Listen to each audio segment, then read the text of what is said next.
नमस्कार। RTI series की 18वीं कड़ी में आपका स्वागत है। मैं हूं doctor K V. Rai, former adviser government of NCT of Delhi. मैं अपने पिछले 20 साल के एक्सपीरियंसेस आरटीआई के बारे में आप लोगों के साथ शेयर कर रहा हूं। आज हम बात करेंगे role and responsibility of assistant public information officer.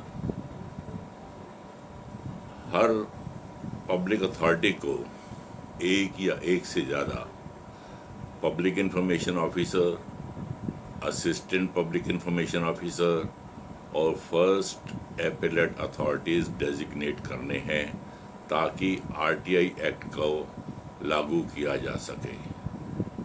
Assistant public information officer her sub division में एक या एक से अधिक नियुक्त किया जा सकता है।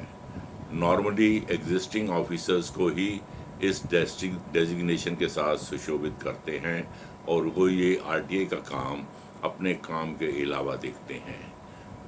असिस्टेंट पब्लिक इंफॉर्मेशन ऑफिसर का बेसिक काम है पब्लिक को आरटीआई एक्ट के बारे में अवगत कराना, उनसे आरटीआई की एप्लीकेशन और अपील लेना और उन आरटीआई की एप्लीकेशंस और अपील्स को कंसर्न ऑर्गेनाइजेशन में 5 दिन के अंदर अंदर ट्रांसफ़र करना। इसका प्रावधान इसलिए किया गया है ताकि नंबर 1, जनता को उनके डोर स्टेप्स के पास ही आरटीआई लगाने की सुविधा मिल सके।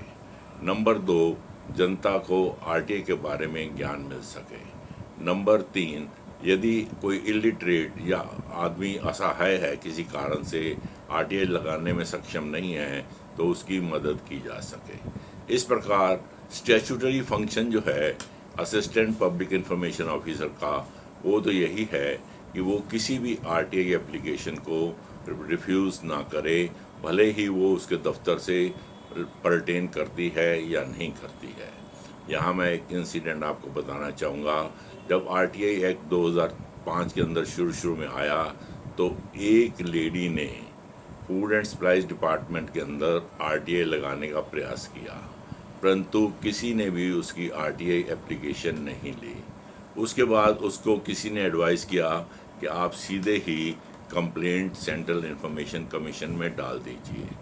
उसकी कंप्लेंट डालने के बाद सेंट्रल इंफॉर्मेशन कमीशन से एक इंक्वायरी अधिकारी उस लेडी के साथ फूड एंड सप्लाई डिपार्टमेंट में आए और कहा कि आपने किस किस से संपर्क किया था, उसको आइडेंटिफाई करिए। उसने जब बताया कि मैंने इन से बात की थी, परंतु किसी ने भी ना तो गाइडेंस किया और ना ही मेरे को आरटीआई लेने से की हेल्प की गई। सबने आरटीआई लेने से इनकार कर दिया, हालांकि उनमें से बहुत से अधिकारी असिस्टेंट पब्लिक इंफॉर्मेशन ऑफिसर नियुक्त भी किए जा चुके थे। इस प्रकार से इंक्वायरी के बाद उन अधिकारियों पर आरटीआई ना लेने के कारण 250 रुपये प्रतिदिन के हिसाब से दंड पड़ गया।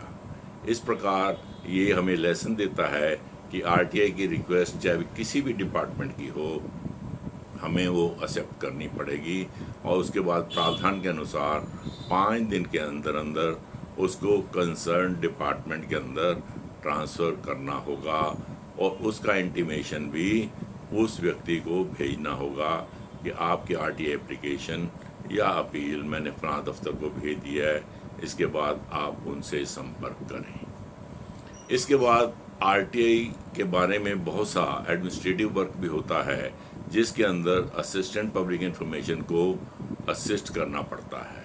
पर पीआईओ, फर्स्ट एपेलेट अथॉरिटी, इनके पास आज की डेट में आरटीआई के नाम पर कोई स्पेसिफिक स्टाफ नहीं दिया गया, अतः इन सबको मिलजुल कर एडमिनिस्ट्रेटिव फंक्शंस भी निभाने हैं।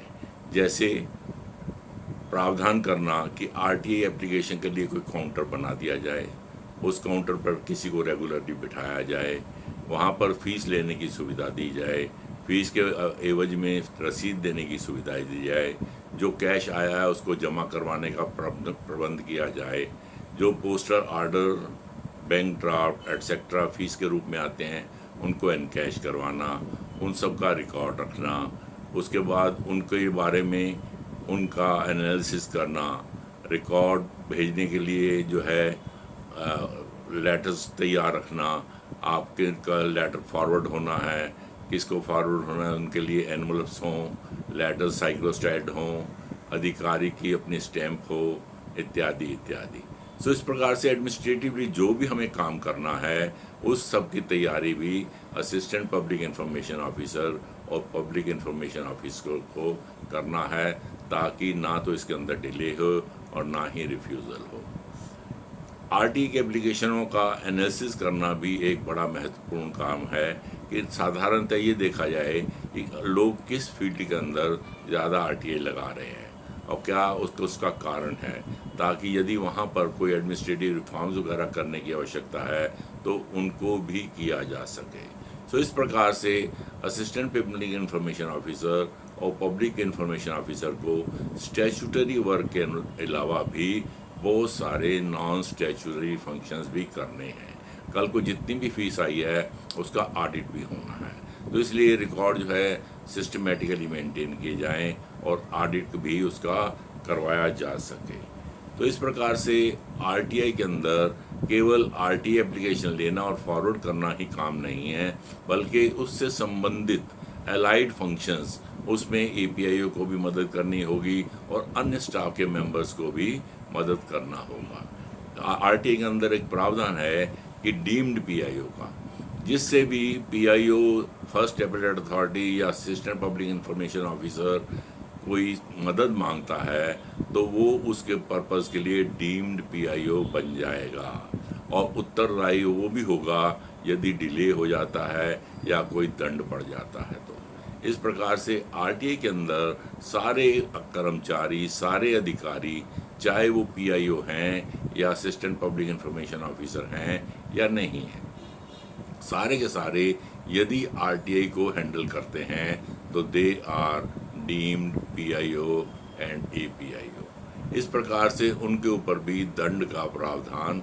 लागू है और वो भी दंडित किए जा सकते हैं। इसके बाद नेक्स्ट कड़ी में मैं पीआईओज़ के रोल एंड रिस्पॉन्सिबिलिटी के बारे में बात करूंगा।